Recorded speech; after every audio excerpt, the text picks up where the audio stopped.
The phone rang at 3 in the morning and ripped me from a deep sleep in my Hawaii hotel bed.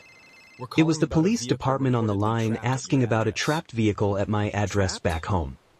Karen had dialed 911 claiming I had deliberately imprisoned her car and then fled the country.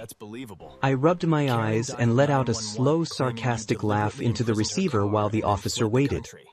Let me rewind this ridiculous story so you can feel exactly how it all unfolded in my quiet suburb. My name is William and I have lived in Oakwood Estates for 8 calm years as a software engineer. My detached garage had been turned into a perfect woodworking workshop filled with saws and fresh lumber scents. Life felt peaceful until Karen seized the HOA president role and started wielding her tiny bit of power like a weapon. At first the complaints arrived in polite but pointed letters about my lawn edges being slightly uneven. Then she cited the faint smell of wood stain drifting on a breeze as an aesthetic violation. I stayed polite and fixed every petty issue while biting my tongue harder each time.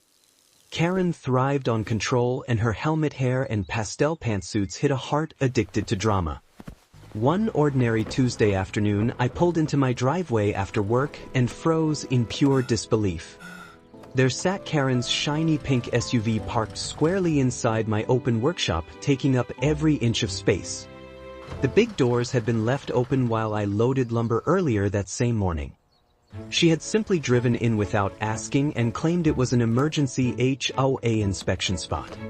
I called her number immediately, but the voicemail picked up with her overly sweet recorded tone.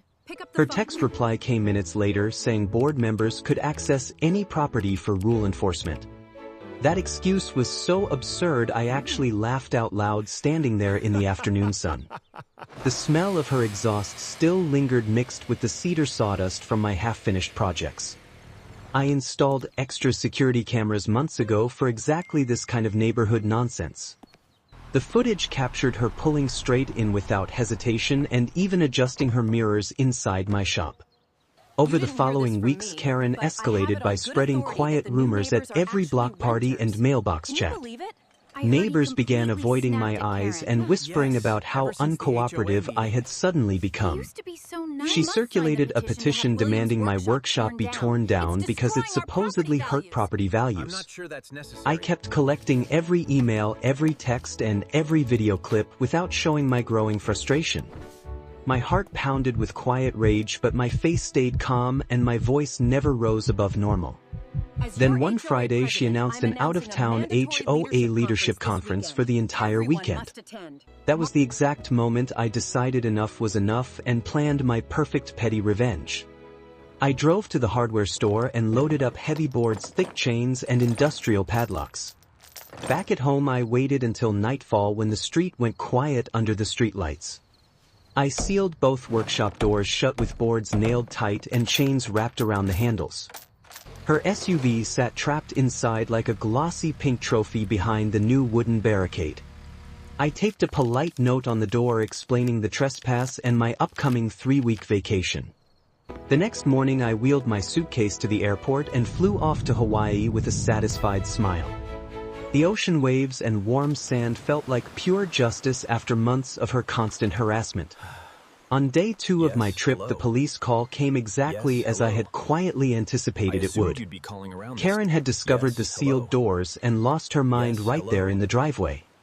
She screamed to the officers that I had stolen her car and needed to be arrested immediately. The poor cop sounded exhausted, describing her red face and wild gestures on my security footage.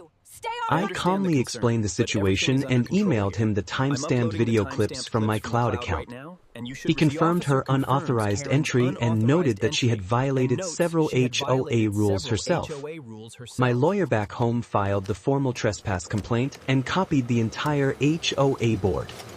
While I sipped coconut drinks on the beach, the neighborhood group chat exploded with the scandal.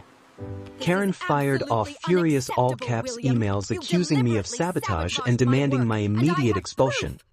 But my evidence package arrived like a quiet bomb and no one could ignore the clear video proof.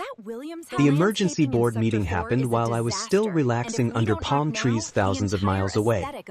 I joined by video call from my hotel balcony with the ocean visible behind me for dramatic effect. Karen stood at the front of the room red-faced and pointing her finger at the screen.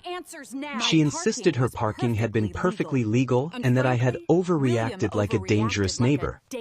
I simply played the unedited footage of her driving in and parking without knocking once. The board members shifted uncomfortably as they watched her own rule-breaking in high definition. One director even muttered that the president should follow the same rules she loved enforcing. Karen tried to interrupt and spin the story, but her voice cracked under the weight of her own hypocrisy. The vote came swiftly and she was removed from the HOA presidency effective immediately. Her face drained of color as the gavel came down and the room filled with awkward silence. I returned home 3 weeks later to a strangely peaceful cul-de-sac with no new violation letters. My workshop doors opened easily after I removed the boards and the fresh air smelled like sweet victory. Karen now parks her pink SUV on the street like everyone else and avoids eye contact at all costs. The neighbors wave at me again and even compliment the new birdhouse I built last weekend. Sometimes I sit on my porch with a cold beer and chuckle at how one sealed door changed everything. Power trips in small neighborhoods always end the same way when someone finally pushes back. Life feels lighter now and my workshop hums with saws instead of HOA drama. Karen still lives here of course, but her clipboard has been retired and her reign is finally over.